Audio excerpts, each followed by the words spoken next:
Salve, rapaziada, tranquilidade, beleza pura? Aula de filosofia de hoje vamos falar sobre a teoria do conhecimento na modernidade. Para isso eu preciso corrigir uma pequena gafe que eu cometi na aula passada. Vamos lembrar da aula passada, a gente falou sobre o Renascimento, certo? A retomada dos valores da Antiguidade Clássica, e num tópico lá eu acabei cometendo um equívoco. Foi no tópico que eu falei sobre ciência. Eu falei que a ciência do Renascimento já existia um método baseado no experimento, só que isso não é verdade. A ciência no Renascimento era praticada através da observação e da descrição. Essa questão do experimento só vai vir com a Revolução Científica no século XVII. E essa Revolução Científica é essencial porque, a partir dela, que a teoria do conhecimento, dentro da modernidade, ela vai ser formulada. Por quê? Vai existir agora uma nova maneira de conhecer. Por quê? Agora a gente vai ter, no conhecimento científico, uma observação, a formulação de uma hipótese. Para comprovar essa hipótese é preciso um experimento. E se esse experimento for condizente com a hipótese, aí a gente tem um conhecimento científico. Então, agora a gente vê também que a ciência ela vai distanciando um pouquinho da filosofia no sentido de a ciência agora ela é qualitativa, certo? A gente precisa mensurar, algo ser palpável no sentido de a gente experimentar mesmo, do experimento. Enquanto a filosofia ela é especulativa, ela não precisa desse experimento. Ela precisa de uma teoria que tenha um sentido, uma articulação lógica, uma articulação argumentativa. Esse é o método mais especulativo da filosofia.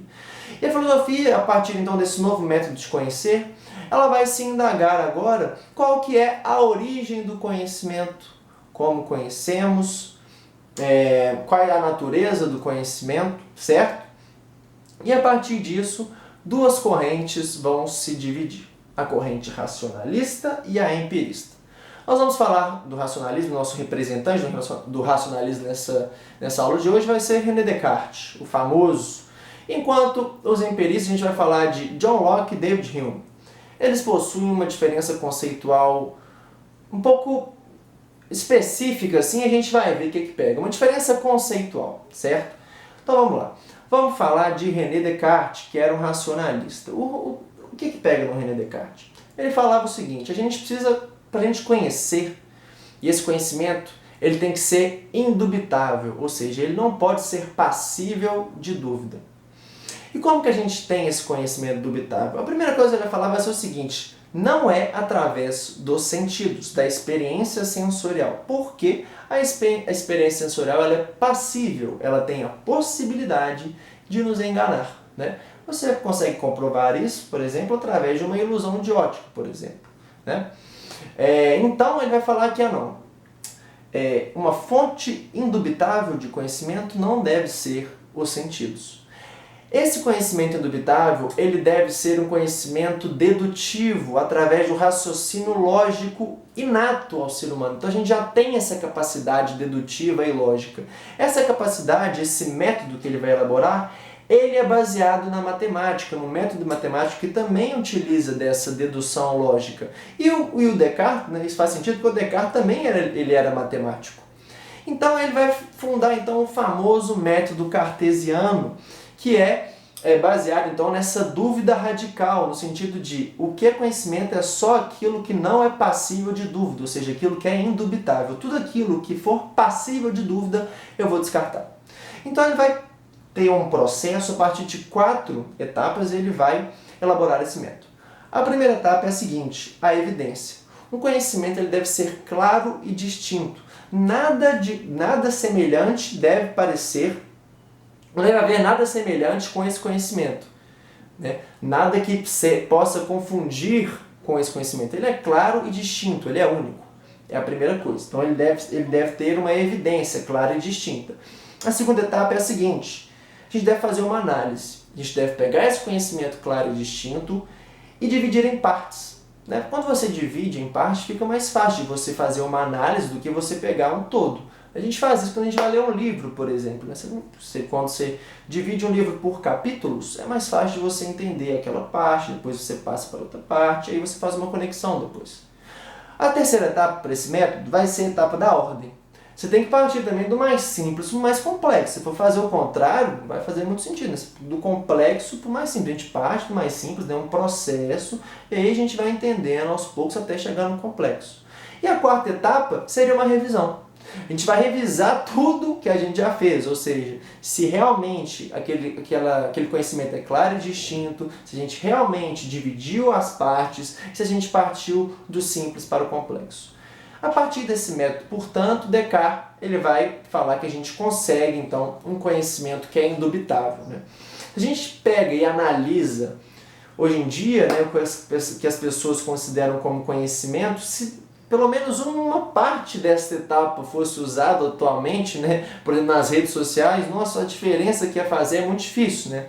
Quer dizer, a diferença que ia fazer é muito grande, porque é muito difícil hoje a gente ter um conhecimento realmente embasado, né, nessa era de narrativas que a gente tem. Né? Não importa a origem do conhecimento, como ele foi embasado, mas importa o viés pessoal que você tem. Né? Então, essa capacidade racional tão exaltada por Descartes, tão importante nesse sentido, a gente ter um conhecimento fidedigno, ela vem se perdendo, né?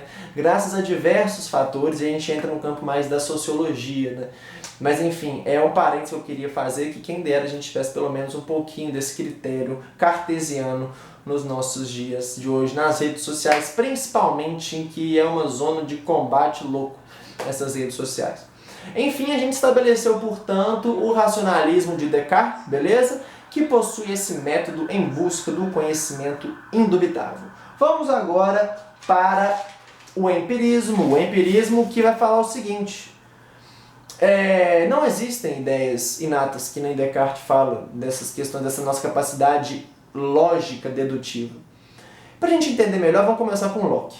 Locke vai falar, quando a gente nasce, a gente é uma tábula rasa. O que seria essa tábula rasa? A gente é uma folha em branco. Não tem nada. A gente vai começar a adquirir conhecimento, a gente vai começar a ter ideias. E o conceito de ideia é o seguinte: tudo aquilo que pode ser empregado na mente, beleza?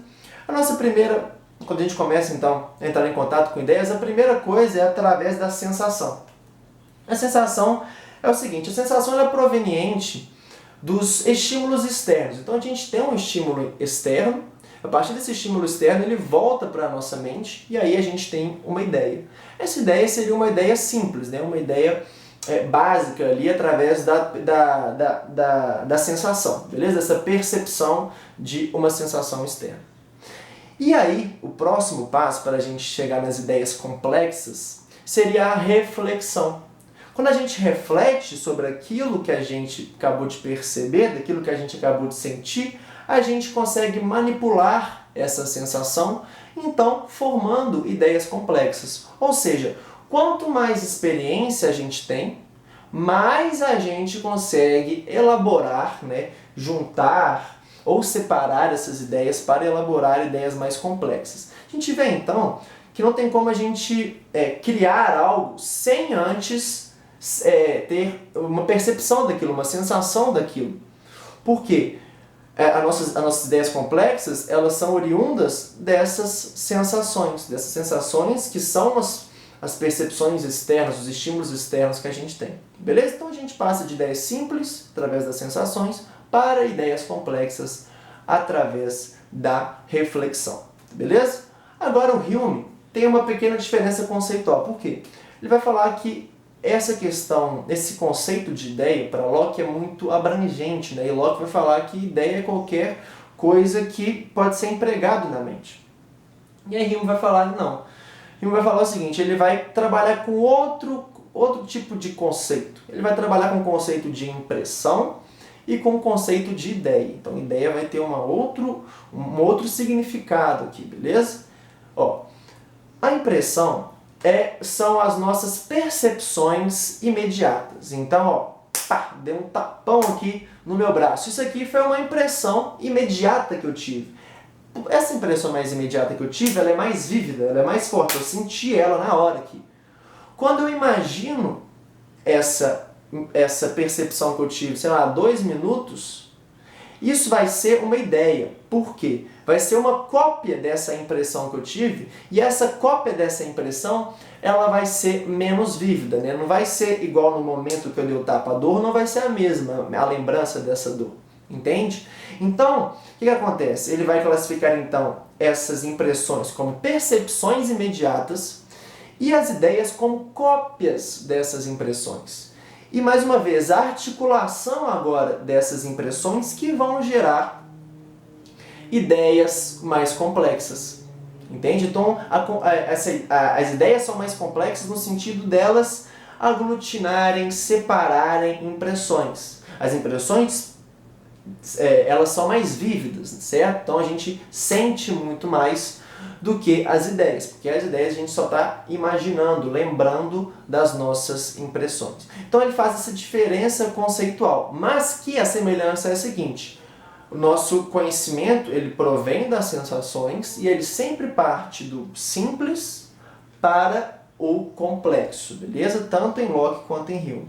Eu queria só mostrar essa diferença porque ela é muito importante dentro da filosofia. Um conceito, ele muda toda uma teoria de um filósofo. Isso na filosofia é basilar, beleza?